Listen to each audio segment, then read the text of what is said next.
the business? I left the business. Pretty much Didn't then. know what I was going to do. Approximately then, 1960. Yeah, 64. 64. No, I left the business. I was 34 years of age. And just forget now. So you left the business in 1964. Yes, and Albert was overseas, and what happened was David, my brother-in-law, went down to Geelong because what happened was Snows, which is on the corner of Liverpool and Pitt Street, were closing down. They were going out of business.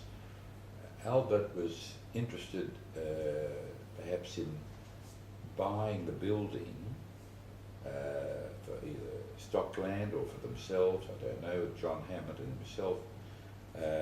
And so he took a lease on the ground floor, which was about 15,000 square feet, and he said to David, go down and have a talk to Lindsay's, maybe they're interested in coming to Sydney. We've got a site there. So David went And this down. is the company that your father-in-law had recommended to you because they were... That Lindsay Mackenzie, Yes. yes. Okay. So David went down to Melbourne, and they weren't interested, but David rang me up and said, you could do it without any trouble. I said, well, I've not really done retailing, I was wholesaling. He said, well, what do you do now? I said, well, do you buy goods? I said, yes. He said, they come in boxes? Yes. He said, and do you open them up? Yes. And you sell?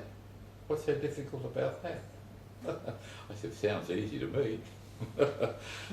David? David. Yeah, that's what David did. And so David said, you wouldn't have a problem with that. So when I left, David rang, he was overseas, Albert was overseas in America, and either David rang, oh no, I know, my wife went to see her father off at the airport, and because he said to David, look, talk to a few of these people, because we've got a lease on the ground floor. Maybe you can subdivide up the area and get traders to go in and trade like a market sort of place, because they had to pay rent for it, and so Agnes was there, and she said, well, Berel wouldn't mind doing something, you know, like she said to her father, well, if Berel wants to do it, that's okay, let Berel do it. So David rang me up, and we talked about it, and I went to have a look at the site, which was a great site.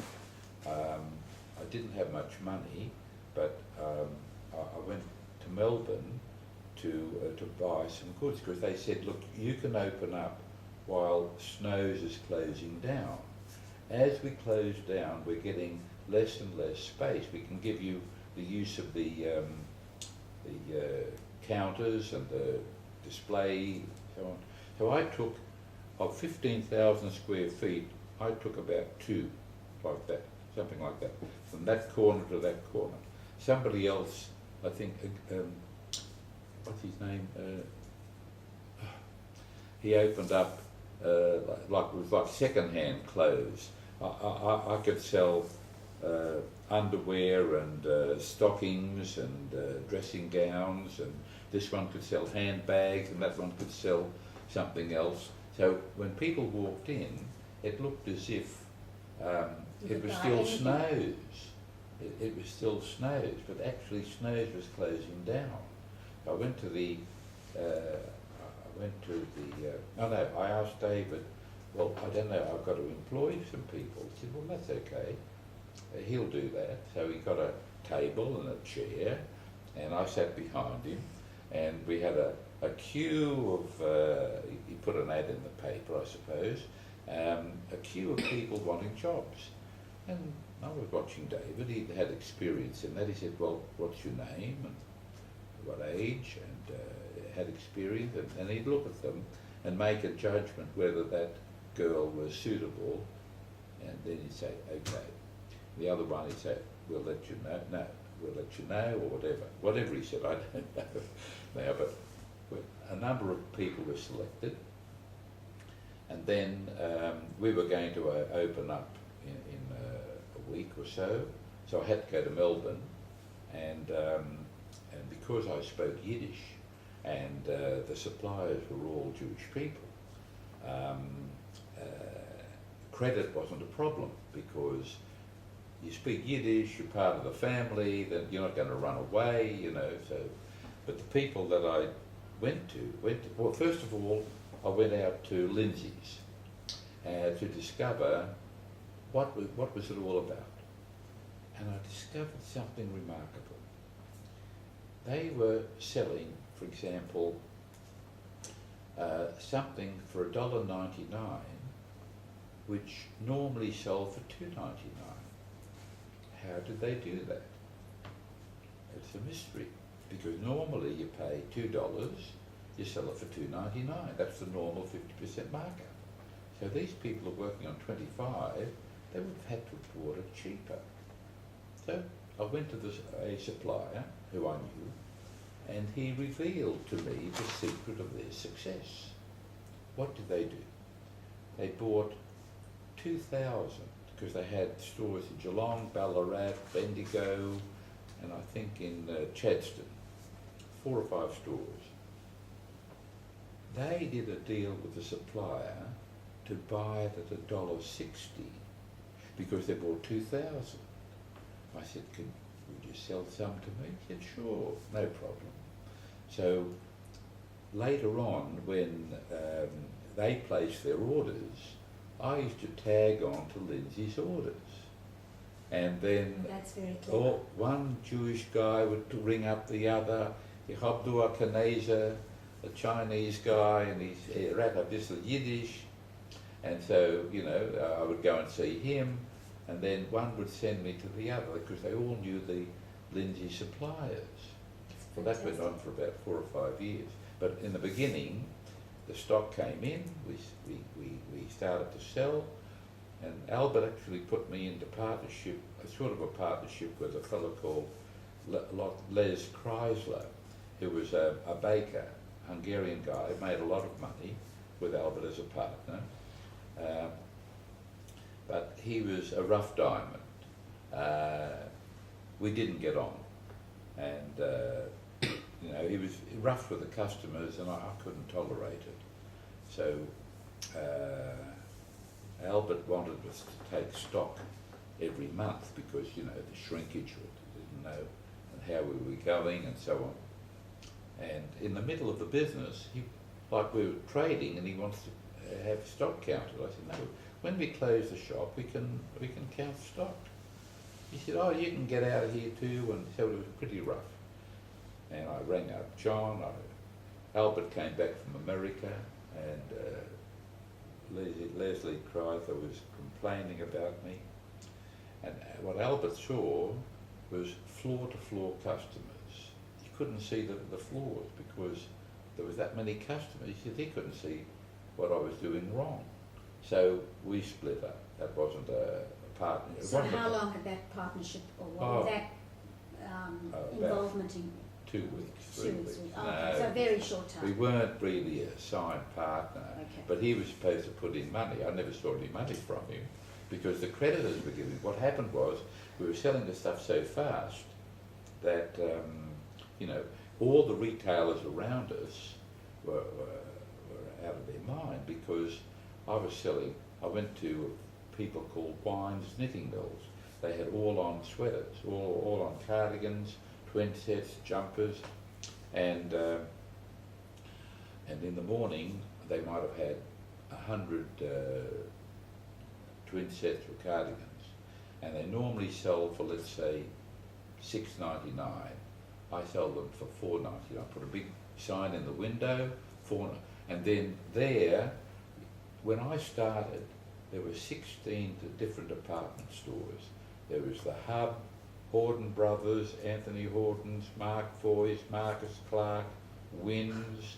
Well, the Snows had gone, but Farmers, and all these people were, would have been affected if I'm selling all on, which was very popular in those days, for $4.99 and the price of $6.99. People who've got shops around. So I paid Mr. Wines cash, delivered them. He didn't know what I was going to do with the stock, but I had all these in the window, yellow and beautiful colours, and they were selling like hotcakes. He comes in, he said, "You can't do that." I said, "You can't do that with my stock." I said, "That's not your stock, that's my stock." I knew he wouldn't supply me anymore, but he said, "I want to buy them back." I said, "You can, that's my price." So I had the best trading day. That really kicked me off, I didn't have all that many, but he couldn't tolerate that people ringing up. I said, "Well, if they send them back, I'll buy those, so don't worry about it." Anyway, we had some stories like that. And so, when did you establish Best and Less? Well, and how did you come to that? What happened was, that Snows, David suggested, my brother-in-law suggested, where you've got SNOWS, put a little HE in front of the S and call it She Knows. And then I was happy with just one shop. I was doing well, I was quite happy. But Albert wasn't content. He had a shop in Parramatta he was partnership with in a furniture, might have been Bonds and Kirby or Kirby Brothers, I don't remember now. But it was a narrow shop, not in the best location, opposite Ashley Buckingham's. And he asked me to have a look at it, and it was available for rent. Okay, so I had a look at it. I didn't know how I was going to manage, because in Narrabri, when we had one shop, Dad would say in Yiddish, gebachtig, the people are stealing. So I'm standing behind the counter, and I was about 11, with my arms folded like that. A woman comes in, she's buying some fabric, and the girl's measuring. She had a basket. It was the middle of summer. She had a cardigan over a basket. Now, what in the heck would a woman want to have a cardigan over a basket unless you want to hide something? So I'm standing at the back of the counter, because in those days you had a counter, and then the stock was behind the counter. So I'm standing like this. She said, "Sonny, do you think I'm going to pinch something?" I nodded in agreement.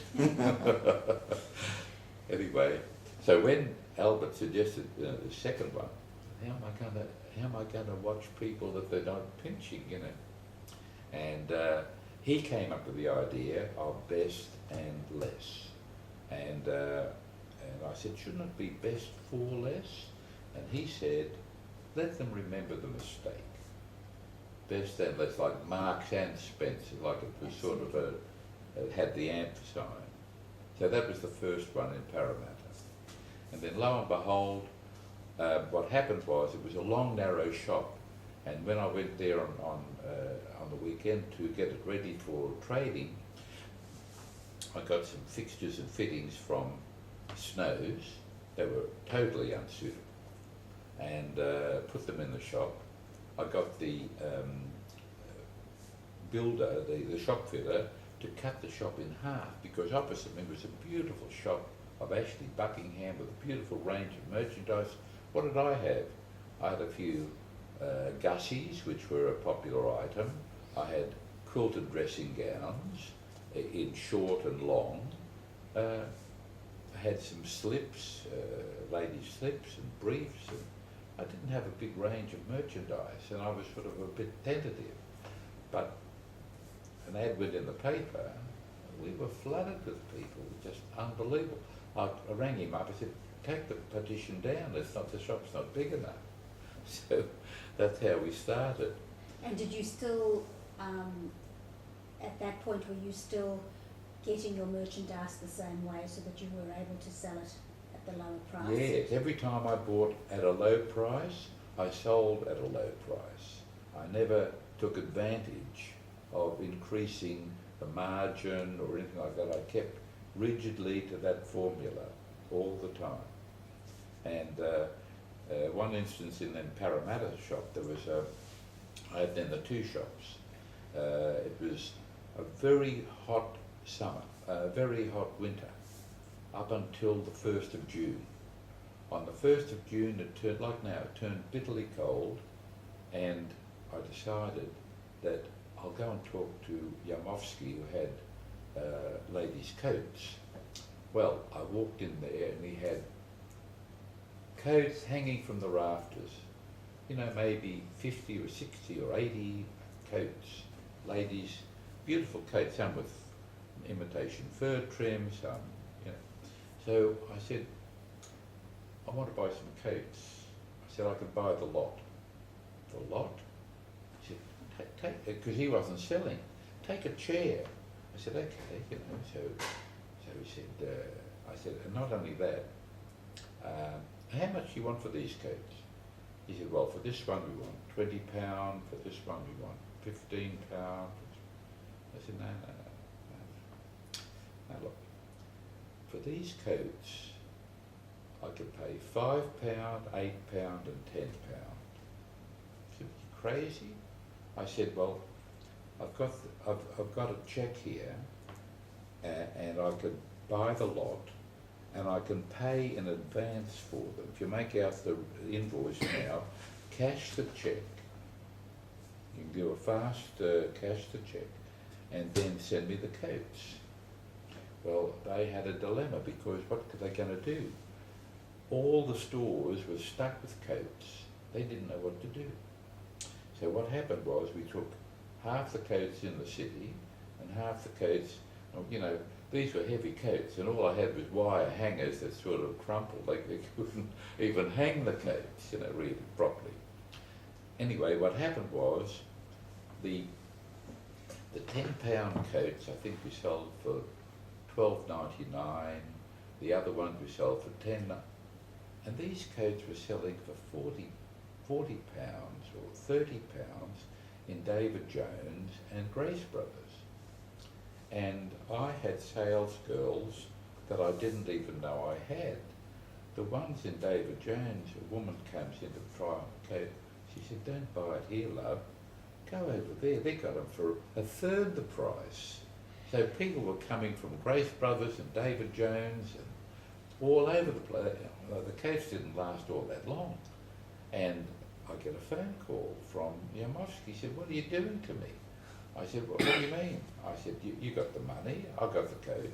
He said, yeah, but they want to send all the coats back. No problem, I'll take them. This is such an amazing story. Yeah, really. It's just, there are a lot of stories like that. You know, when we opened the store in Mascot. How much later was the store in Mascot? Oh, no. Because I did some searches on you, and the stuff on the internet is very erratic as to the dates and the places. Yes. So I wanted to hear it from you.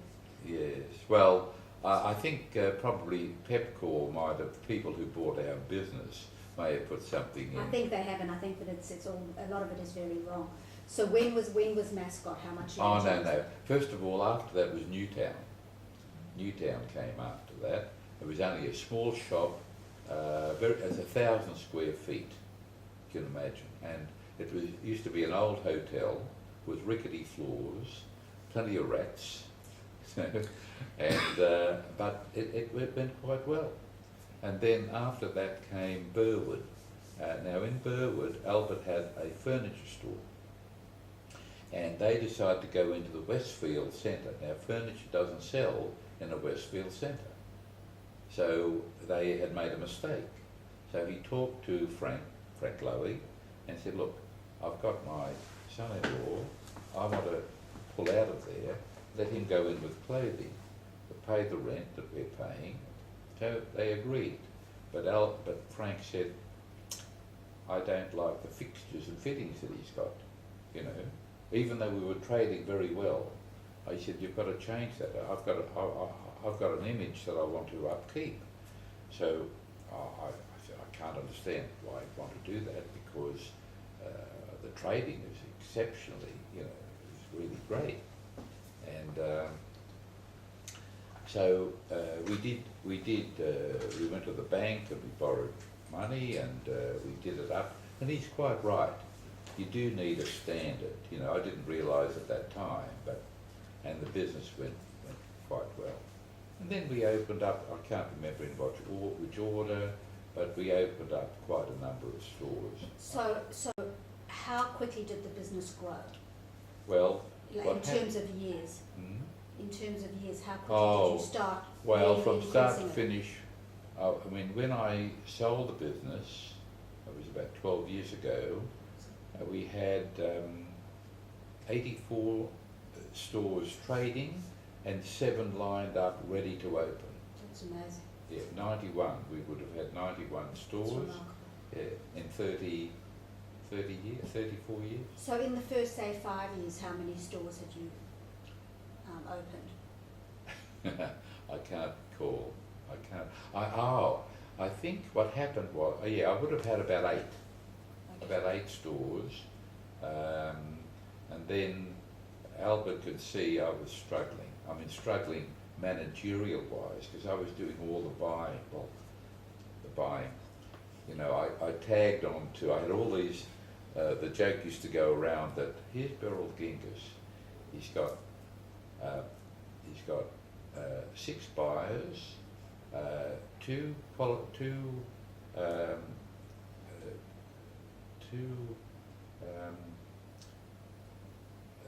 supervisors. Quality control. Quality control? No, not quality control. Supervisors, people who supervise the buyers, control buyers, and 2 managing directors. They all work for him in Geelong. He doesn't pay them a penny. You know, and then of course a letter went out from Lindsay's, because Lindsay's didn't realise until years later what I was doing. That you've been piggybacking off them. Yeah, I was piggybacking off them, and one would send me to the other. And in fact, one Italian guy who I was buying some merchandise from, he said, look, I've got Nick, who's the Greek guy, he's got men's jackets. He supplies Lindsay's. He said, come with me. So we went, in Melbourne, we went from one suburb to the other in his car, and he said, Nick, he said, you sold some stuff recently to Lindsay's? Yes. He said, bring out the samples. Hang them up here, Nick, hang them up. Now, you hang them on the wall. Now, where's the orders? I'm not saying a word. This Italian guy's doing the job for me. He said, put each one like that, and Nick does what the Italian guy says. He says, now, he says, start to write. Because I would only copy off Lindsay's orders. I wouldn't take their word for it that this was the price they're paying. If I see it in black and white, and because I wanted to get the same colours, the same size range, and then he would say, they're buying 100 of those, 100 of those, 25 of these. 20. I said, what's this 25 business? He said, well, they're trying these out. I said, forget about those. I'm going to have these. And so I took a proportion of what, you know. So when they discovered that you'd been doing this, they sent a letter to all their suppliers. We had a head office in Leichhardt, where that photo place is now. It's in the main street of Leichhardt. And that used to be I used to take over Albert's furniture shops that failed and ended up buying some of them. But there was a letter came out to all the suppliers of anybody, any of our suppliers dare show Berel Gingas of best and less what we're buying, We will not deal with them any further. So then Well, what happened to you? I'll tell you what happened. That happened on the Friday. I got a phone call and a copy of a letter. I got 5 new suppliers, rang me up, said, can we come and see you? I'd never heard of them before. They said, we can solve the problem. We just give you another label. That's all we do. You don't have to worry about it. Isn't that amazing? Yeah. So they helped me get further suppliers that I didn't even know about. Wonderful suppliers. But then I had to start to get a buyer. So I got a retired person who used to work for, I think, Anthony Horden's Jimmy Pittard, and he became our Manchester buyer. And then not long after that, Albert had a person working for him in the furniture store in Chatswood. Do you remember the name of that furniture store? Avant-garde. Avant-garde, yes. This fellow from Avant-garde, I forgot his name now, but Albert asked this guy who was a director of furniture stores for Grace Brothers, you know, do you have anybody in mind that could help Berel, you know, because I didn't have really any professional training how to delegate work. I did everything the way I understood it, by the seat of my pants, by copying other people's orders, you know, that sort of thing. It was very amateurish, if you like. But then Jim Hall, who was he was managing the Grace Brothers store in Roselands, quite a big job, and he'd grown from had his initial training in Woolworths as a cadet, and Grace Brothers grabbed him and were giving him £11,000 a week. Albert interviewed him, and he said to me, "This is the best prospect I've seen in 10 years. He looks very good to me." Anyway, so I met with Jim, and we went to Kale's and had lunch together, and Albert suggested I offer him 16,000. He said, no, he said he wouldn't come for 16. He said, look, he's got prospects of being, you know, higher than that. And so I rang Albert up. What do you think? He said, give him 18. Try 18. No, not enough. What about 20? I mean, I wasn't earning anything like that. He said, what about 20? No. I said, well, what is it that you'll come? He said, well, if I double my salary, I'll come. 20,000 plus 2,000 superannuation. I rang up, he said, take it. So I took it. Anyway, we had this little shop, this furniture shop in Burwood when he came, and he would have had a very nice office where he was and in charge and, you know, well dressed and all this sort of thing at Grace Brothers. Comes into our shop. At the back there was, I had a fruit box for a chair, and he said, well, where's my office? I said, well, look, I've got my fruit box. You get your own. You get a fruit box, you know. So that's how we started, and then I think he was beginning to have some. And we moved over to because when Albert spoke with Frank Lowy that furniture wasn't working in the Burwood Centre and allow us in. We moved in. Jim came across. We had sort of a decent sort of office, and then a woman had come into the shop and she brought an item back. And not long before that, I'd been to London to see to look at Marks and Spencer's. That's another story. But a woman came in, and Jim decided to refund the money, and threw it in a bin in the office. I said, "Hang on a second. What's wrong with the garment?" I want to see it. He said, what do you mean? He said, the woman brought it back. It's no good. At Grace Brothers, we used to just give the money back. I said, it's not Grace Brothers. I said, we've got 8 stores. They've all got this merchandise. If they all come back, we're going to lose a fortune. We can't afford to do that. I said, what's wrong with it? So we examined it. It was a woolen garment. The woman had put it in a copper or something and it shrunk. I said, now, that's not fair, you see. At Marks and Spencer's, they wouldn't accept, even though they refund, but they wouldn't accept because the label says how to wash it, either to dry clean it or so on. So I said, we've got to look after quality. And so he got a lesson from me. This is how we do it. So we worked together. But we went once on a buying trip to Melbourne, because I wanted to show him, Albert said, look, tear up your order book. You know, you have to get buyers in. You can't run your business like this anymore. Well, you can't do it on your own. No, you're going to expand. You can't run it like this. You think Mr. Grace Brothers runs his business like you do?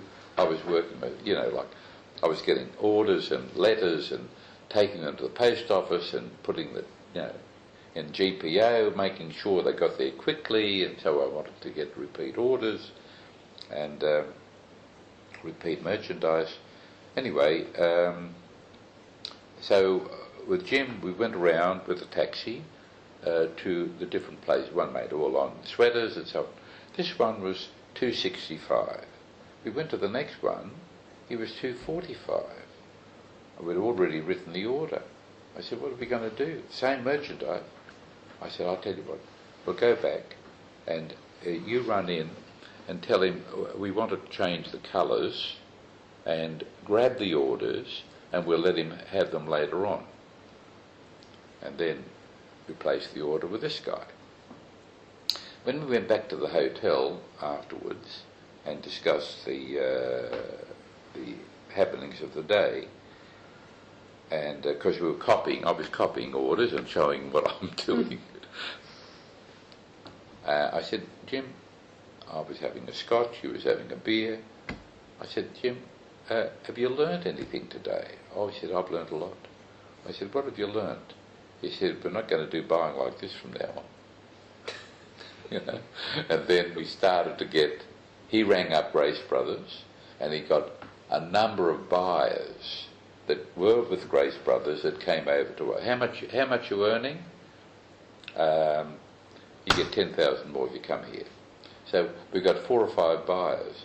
So Mr. Grace from Grace Brothers said to one of the Mari Malloy, he said, she was our 7 to 14 buyer. He said, he called her in, he said, where are you going? Where are you going? He said, well, we're going to work for Best and Less. He said, how can you work for a company that hasn't even got a warehouse? As if having a warehouse was the ultimate thing to have when you're in retailing. He said, oh yes, she said, I've seen the warehouse. It was at the back of the shop. I saw the warehouse. Yes, they got a warehouse. We had, every factory that we dealt with had our warehouse. We got free into store, like Lindsay's. We got the same discount, like Lindsay's. They gave us the same deal, even though we're in Sydney, or in Brisbane, or in Perth, or in Tasmania.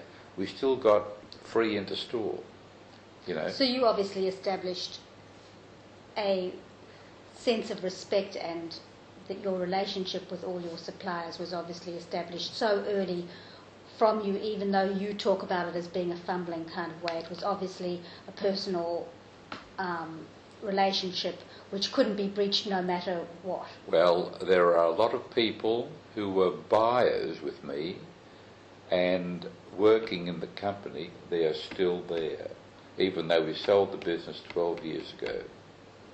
I had lunch with one of the fellows, and they're so they carry on the same principle that I laid down a long time ago. When I first visited Marks and Spencer's, before I went there, we got a little German lady who was our quality control. And when I met with Marcus Seif in London, he said, "What do you do about quality control?" I said, "Well, we've got a little lady in there now, and the first thing we did was we had a swimming costume, and we wanted to know, does it fade or do the colours run in salt water?" So we got a ladder. She climbed up on the towards the roof, and she put the swimming costume on the roof for a day. The sun was burning, and then she took it down to see if it faded. Then she took another one out to Bondi Beach and swished it around in the. He said, "It's funny you say that." He said, "That's exactly how we started our quality control." And having met Marcus Seif, he gave me something that he'd never given anybody: the Bible of quality control standards that were developed by Marks and Spencer's. And eventually we got a quality control guy in, and he got someone to help me choose which testing machinery that we needed, and we established a quality control division. I mean, really, the suppliers should be doing that, but Marks and Spencer's were sort of the policeman for the merchandise, because we didn't want stuff coming in, people put it in the washing machine, and the whole laundry, the whole tub is run. So we established that very early. I mean, and just in terms of the timeline of your business, when did you go to see Marks and Spencer's? About how long had you been in business by the time you decided that you wanted to see what they were doing? We must have had about 30 shops by then. And what happened was, Marks and Spencer's people came to Australia, invited by the Retail Traders Association, and I happened to be overseas, but I arrived back in time to go to Melbourne to hear him speak. I wanted to hear him speak, and there I heard him speak, and he was telling the story about coats that had come into the store, and he was visiting Marble Arch store, so the story he was telling, and he noticed that the buttonholes of this coat didn't fit, and there was a mistake. So he asked the manager to ring 2 other stores to send the coats up to Baker Street. He wanted to examine them. As a result of that, I don't know, 1,000 coats went back to the supplier. And so later on they asked questions. I put my hand up. Actually, I was invited to come to sit in the front row, because I was sitting at the back, and I don't know, someone invited me up. I'm sitting next to his brother and a few people, and Grace brothers, and they're looking at me with daggers. What am I doing here? Like, what am I doing in such a privileged seat? Anyway, so I put my hand up and I said, "Mr. Seif, you know, you're the managing director of such a huge company. You've got quality controllers, you've got managers, you've got staff, and you're the one that noticed the buttonhole?" I said, "I find that quite incredible." He said, "Well, that's not the first time that I've noticed something, you know. I mean, you're quite right." He said, I said, "What happened to the coats?" He said, "Well, they might have sent them off to the markets or something. I don't know, but we won't." See, when I met with Seif, he said he used to greet me like this: "Well, Berel, what can I learn from you today?" I said, "Come on, Marcus, you're the guru of retailing." And then when the session, he had a beautiful clock that chimed after 1 hour. I knew my time was up. He wasn't going to spend the whole day with me, but we enjoyed each other's company, and And he said, well, I'll leave you with two thoughts. The first one is never ever let go of quality or quality control, because if you do, you'll lose your business. And the second thing is that you haven't got the right to criticise your staff if you're not prepared to praise them when praise is due. Oh, I thought, isn't that wonderful? You know, I felt so enriched by. And then another thing he taught me was, we're not prepared to insult the intelligence of our customers by selling them inferior goods. Now, all these principles, they really appeal to me, because, you know, going back to the story of when I was in Rawson Chambers, people came to me, they wanted to know which were the best sellers, you see. So it's sort of ingrained somehow. I think it's, I don't know where it came from, but there it is, you know, it's there. And with time, with industries changing over time, was there a point? Oh, hang on a second. With changes in the industry and with things being purchased from overseas, did you feel a commitment to purchasing from Australia, or did you start to look overseas to buy things because you were wanting to be competitive? No, when we started the business, I would say 90% of the merchandise was made in Australia.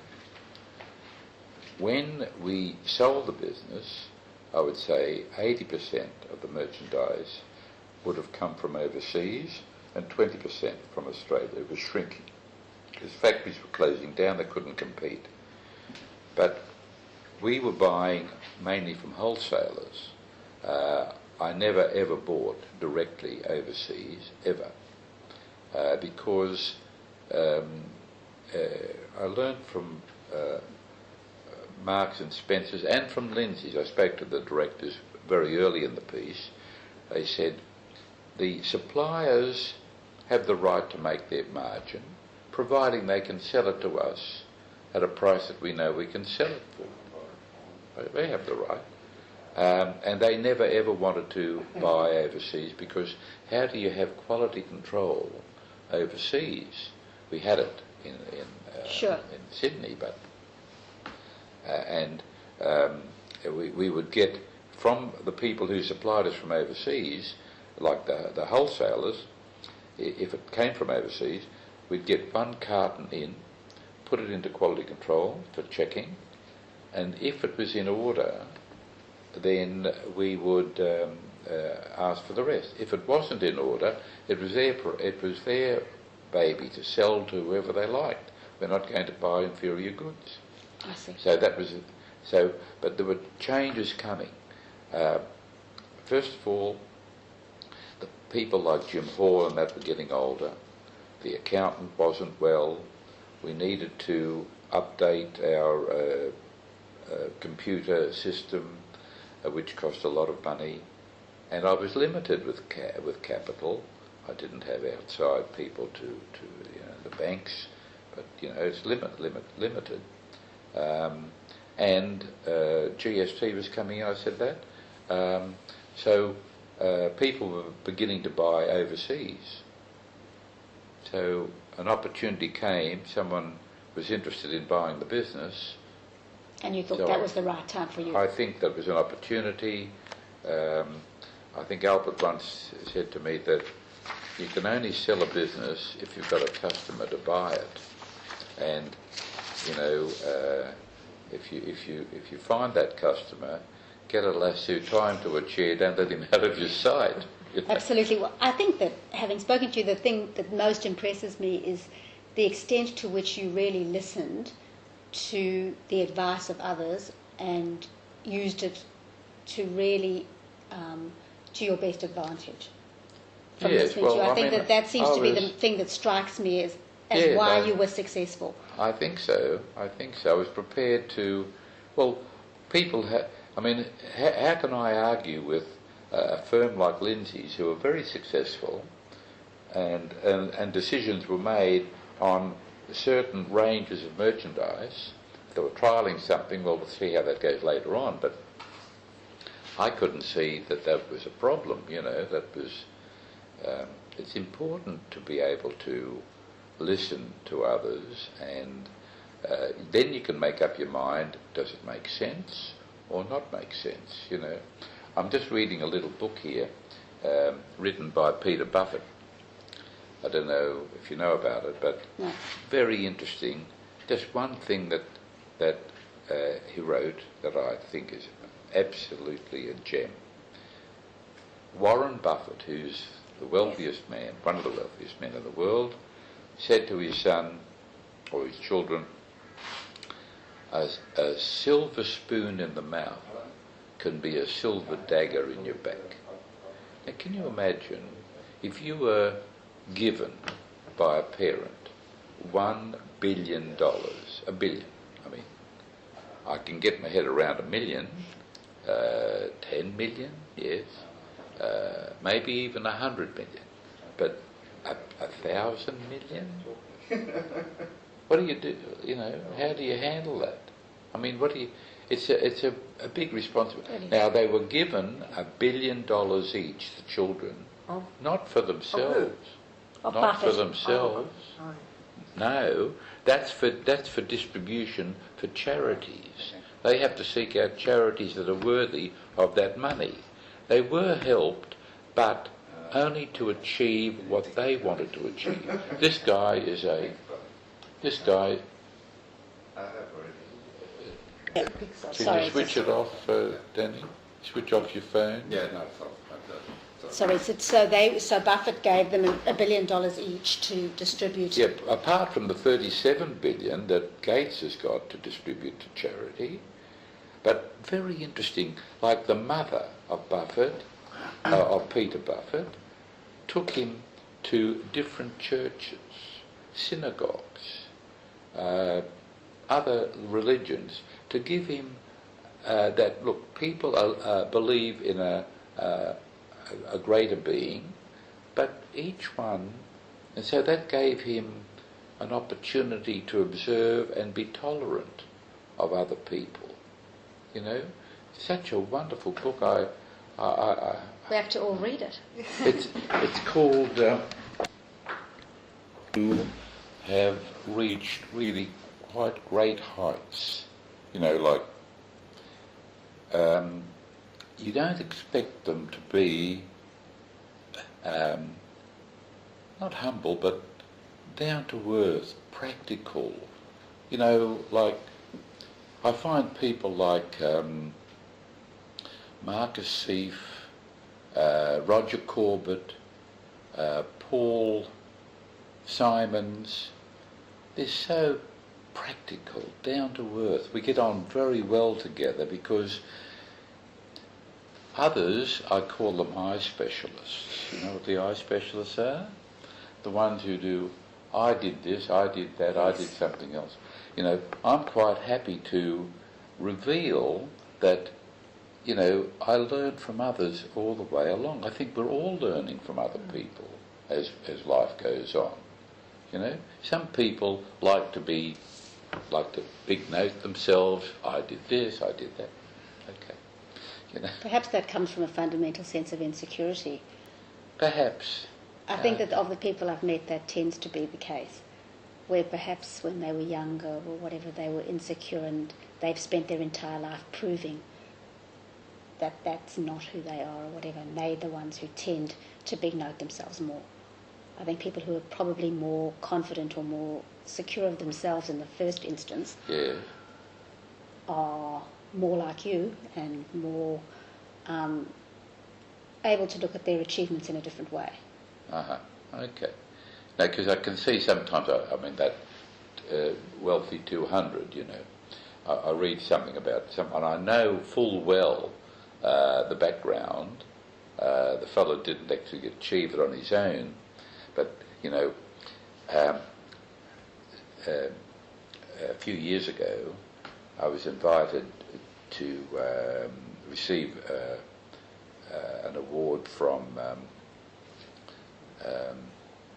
Westfield, They gave me a lovely clock, but I asked, do you want me to say a few words? They said yes. I said, well, how much time have I got? They said, a couple of minutes will be fine. Well, I gave them a bonus. I gave them 4 minutes. When I got up to speak, I spoke about when I started the business, all the 16 different department stores, and I came in as a discounter. Was the first one in New South Wales to do what I did, and then I related because it was held in Melbourne. Then I related for in Gibson's, and people, you can hear, there's about 1,000 people in the audience. It was at the Casino Hotel, and I remember, and then I turned it around because Frank's standing there with the clock. I'm making a speech. We got a beautiful, a wonderful table just in front of the stage with other people, and I mentioned the story about a book that I bought when I was 18 years of age. The book cost me 3 6 second hand, and it was called How to Make More Money. I was 18 years of age, and I was very interested in that subject. And when I got to page 4, it was written by a guy called Bernard Baruch, who was a very famous economist that had given advice to 6 previous American presidents. And when I got to page 4, it said, you could summarise this book in 6 words. So I said, why should I waste my time reading the rest of this book? And the words are, find the need and fill it. Very simple. Whichever business is successful, has become successful, has those, that's the formula, that's the reason they're successful. And I could sense Frank standing behind me, and I turned it around and I said, and Frank Lowy and his family have found the need and filled it. Look what they've done. They've opened these wonderful shopping centres, and there wouldn't be a client in here of Frank's that wouldn't owe a debt to Frank Lowy. No, my sister told me afterwards, she said, Frank was getting a bit edgy, but when I turned it around and started to talk about him, He loved it. Keep talking. He didn't say it, but you could sense it. And then afterwards, but with me there was another fellow, Reg Clares from Woolworths spoke, and Heinz, what's his name, from Lowe's, Heinz, from Lowe's Menswear. Don't know. Oh, Muller. Hans Muller, and also from Suzanne Beeson, Mark Beeson. They all got awards and they spoke. And when I spoke, after I spoke, who was the state of Victoria? He was a very famous.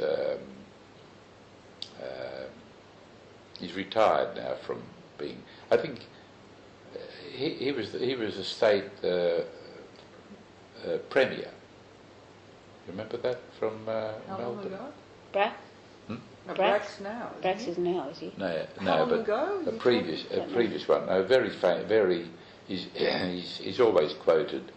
I forgot his name, but he got up and spoke, and he said, I had prepared a speech, but having heard Berel speak, he said, I want to tell you that Berel was right when he said this, Berel was right when he said that, Berel was right when he said this. and my sister said to me, Kennett. Oh, Kenneth. Oh, Jeff yes, Kenneth. Jeff Jeff Kennett. He said, do you know Jeff? No, I said, never met him. When he came down, he came up to me and he greeted me, and he said it was wonderful. He used to work for Buckley and Nunn when he was a youngster. So when I talk about the retailers that failed after the discounters came in, like I was started it, but then Kmart came and Target. By the way, Target used to be Lindsay McKenzie.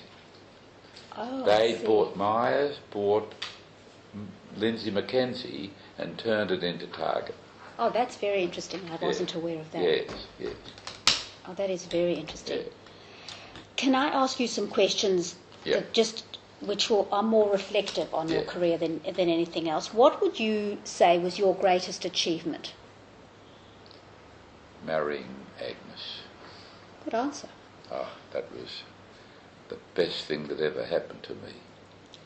And what about work-wise? What was your greatest achievement? I would say that the greatest achievement would have been to see that young people who were shop assistants. I'll give you an example. A girl who worked in Townsville as a shop assistant. We preferred to promote people from within the company than to engage people from outside if we could do so. And to see a young person who was earning maybe $15,000 a year to become a buyer's assistant and eventually become a buyer and earn 60, 80, 100,000 a year, have a car, have an opportunity to travel overseas, become exceptionally good buyers built up from within the company.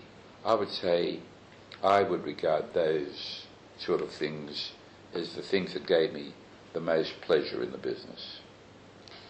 And what, if that was the things you loved most about your business and your industry, what sort of things did you not like about the fashion industry or the clothing industry?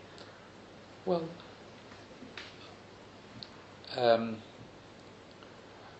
I would say if we came across people whose integrity was questionable, who didn't deliver as was ordered and didn't take care of their business, that I would find disappointing in the business.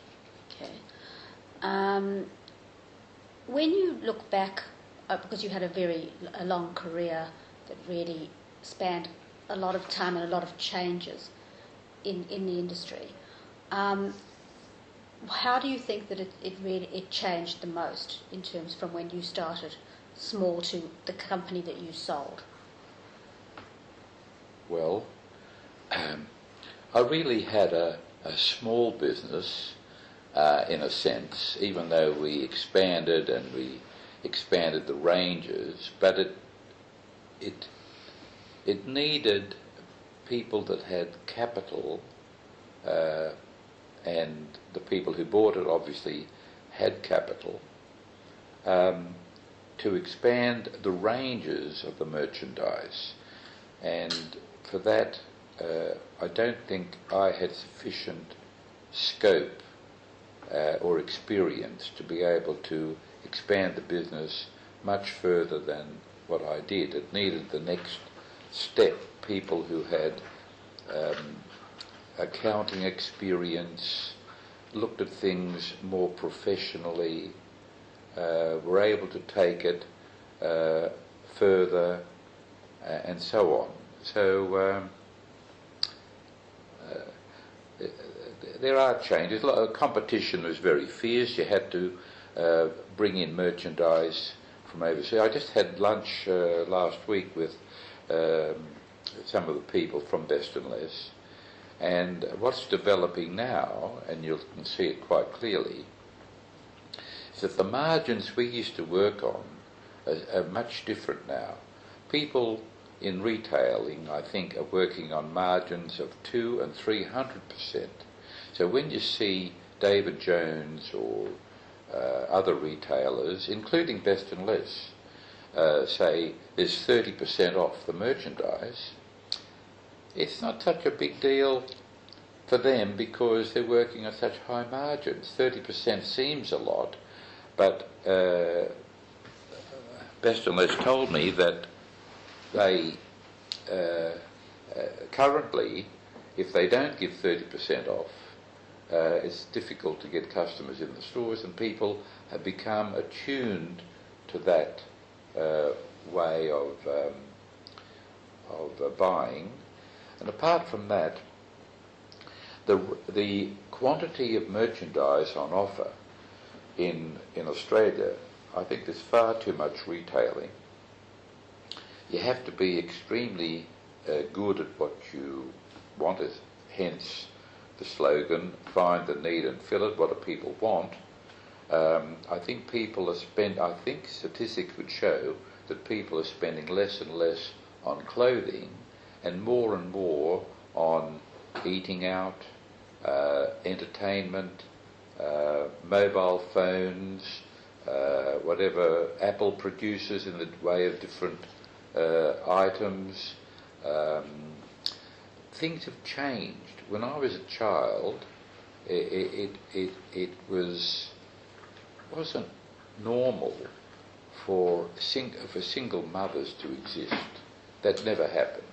It was shameful if it wasn't heard of that people had partners and not husbands, or vice versa.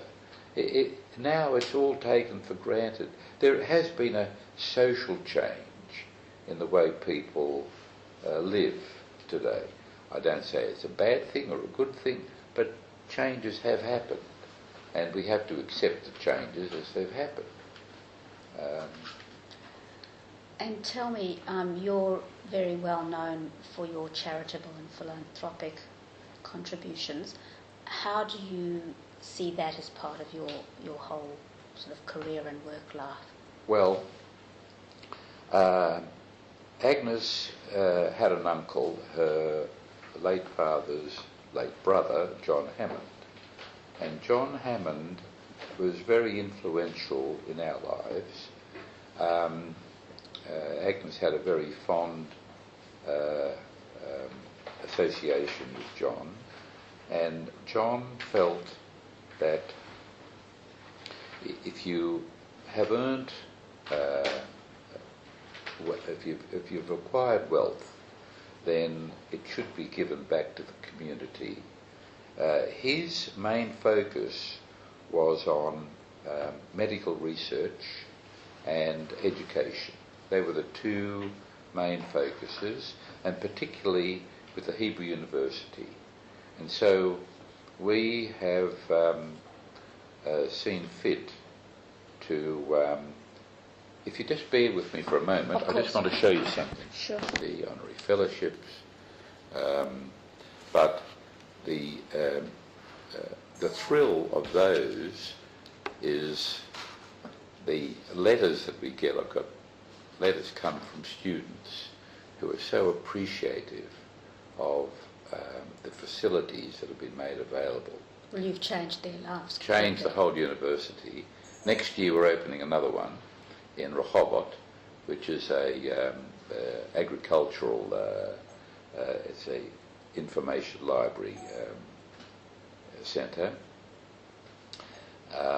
And from what I understand,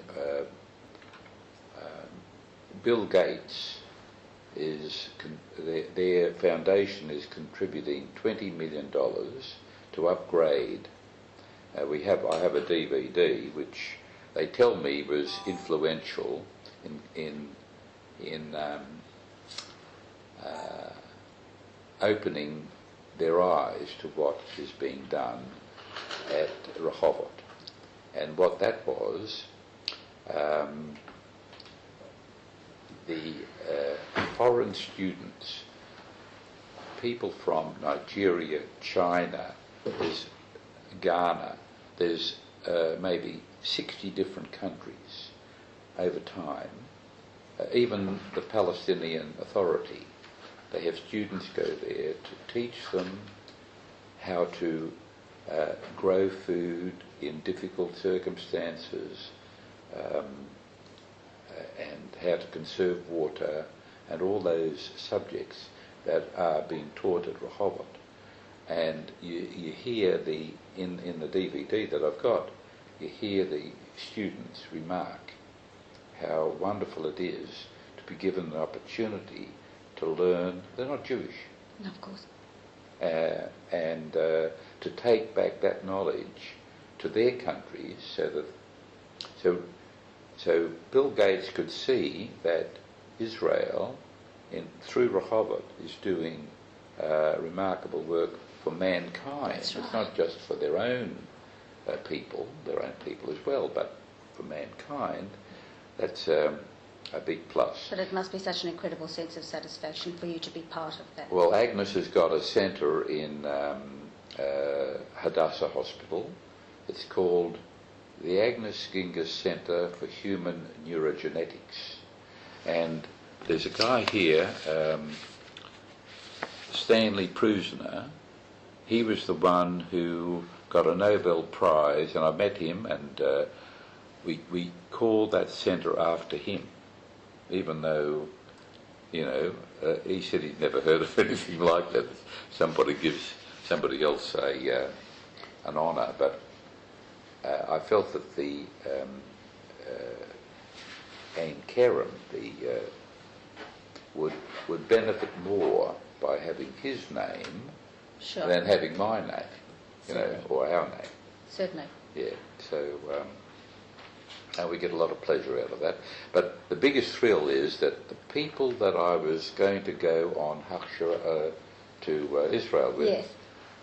a bus comes from Kfar Hanassi with all those Chavarim, they're all in their 80s now, that made Aliyah at the time I was going to make Aliyah, and they come down Oh, that's fantastic. through Haifa to Jerusalem to enjoy the opening of the centre and have lunch with them. That's wonderful. It's so good, I can't tell you. Oh, that's fantastic. The mayor of Jerusalem, I forgot his name now. He's now a governor of the university. He said he originally came from Germany, and he also belonged to Habanim. And they're also thrilled that we go to the trouble of bringing people that we knew, and of course other Australians. One comes from Nirim. All these people that I knew in Melbourne. Now I was only in Melbourne For 6 months. 6 months, but it was such an impact on us, on my sister and I, having been starved of Jewish company, or one guy, Eliyahu Honig, he said, "I thought you'd lived in Melbourne for years." I'd only been there 6 months, but they all remembered me, and they all. It's just so nice to see them all come. It's interesting, that you grew up in Narrabri, lived in Yarra, you didn't know any different. No. And yet inside you was something that yearned for that Jewish connection. From my father. Well, I was going to say, I think your father must have instilled Oh, that he was so a very deeply. strong, I've got a book written by Dad, but in Yiddish, but translated into English. And it tells the stories of how life used to be in Bessarabia, how his mother used to cook, how people, like let's say, if a girl or two girls, sisters, was an instance where they lost their parents. They were 15 or 16 years of age. To have them vulgar in the streets, or to, what do you do with them? But in this township, there used to be a person in the community who would say, well, okay, the butcher will take them into their residence, or the baker, or somebody. and to look after them. When it came time for marriage for these girls, they would go around and collect like a tax so that they would have a start in life. And my grandmother would cook for there's stories like that. Dad was a great storyteller. That's fantastic. And you've still got this book? Oh yeah, I printed it for the kids. You've got the book, yeah. So it's written. It's if you've got a copy, I think that would be an amazing thing if you've got one for the museum. I'm always looking for books for the museum. Well, Berel, I would just like to say thank you so much for giving us your time. Well, all I can say is I've thoroughly enjoyed it. I hope that you do. Well, it's all in the memory and all in the mind. If you talk to my sister about Narrabri, forget about Narrabri. But you see, I had a different aspect. I was involved in plays and in sport, and even though we never really invited people to our home, but there are a couple of people that I am still in contact with. Yes, you said that, and you said you'd had a reunion. Well, there's a girl, her name was Shirley Nixon, and she had married a Jewish guy, but it broke up, and she once asked me, why wasn't I really accepted? I said, well, by the parents. I said, well, Shirley, it's a bit like this. If you live in Ireland and you're Catholic and you marry a Church of England, even though you both got the same religion, it's like World War III. The families won't accept you. It's something like that. No matter how good you would have been, people tend to be narrow-minded, prejudiced, all those sort of things, and you can't help human nature. That's the way it is. It's not a good thing, but so true. What can you do? Anyway, what happened was we'd lost our mother, as I said, and we inherited a stepmother, and we didn't really get on all that well. Mind you, she was 14 years younger than my dad, and that's another story. Like when my mum died, and we had a period where the brother. Oh well, I'll go back a step. When our mother passed away, there was a woman a couple of doors up, a Mrs. Calcott, had a fish and chip shop, and made toffee apples and supplied drinks for the footballers or that sort of thing. She took us in, and we were there a little while, and we had to have a bath after her granddaughter had her bath, and I had to have my bath, and anyway, I was only 6 or 7. But in the evening, we went to our bed, and she'd ask us to kneel and to pray and to say a prayer. Well, I looked at Seema, and she looked at me, and the next day I could sense this is wrong. This is not right. And I complained to Abba about it. He took us straight out of there. Very, very strict about that. But then a couple of years when the stepmother came, this family had three daughters. And we used to go there and we'd play Monopoly, and we were friendly. One girl was about our age, maybe a little older than me, same age as my sister. And and the mother was so good to us. We would be invited to that hotel, and you can imagine, you slip into these beautiful sheets. You turn on hot and cold water. We used to have a pump. I used to chop wood to make fuel for the stove. We had a copper that you had to, like once a week when the washing was done, the copper and the sinks that you scrub the things on the, On those washboards. your washboard, all of that. To have a bath, we had to pump water, and it was that was in advance because we had a pump near the thing to be able to have a shower. Can you imagine? We went into this place. You put your shoes outside the door. They got polished at night. Shirley would say, "Would you like another dessert?" They had, say, jelly and ice cream. Well, what else have they got? Oh, bread and butter custard. Okay. So we were gorging ourselves because where the dining room was, it was a sort of a lazy Susan thing, and you put the order in, put the pulley down to the kid, down, and up would come the food. Well, for us, it was such a godsend. And I said to Shirley, I said, "Why was your mother so good to us?" I couldn't get over. She was better to us than our stepmother. She said, "Don't you know?" I said, "No. You'd lost your mother. So she felt that she'd like to, she wanted to, and she was a wonderful woman." Anyway, I ring her up. She lives in Sydney now, but we're in touch. And there's another girl, there's a girl in Narrabri her name was Berel Curry.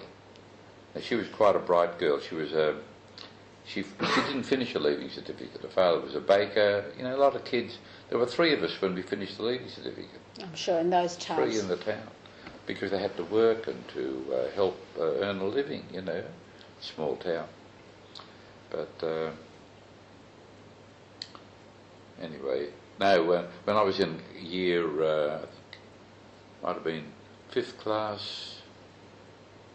We were both very good at spelling. You know how they have a spelling bees, and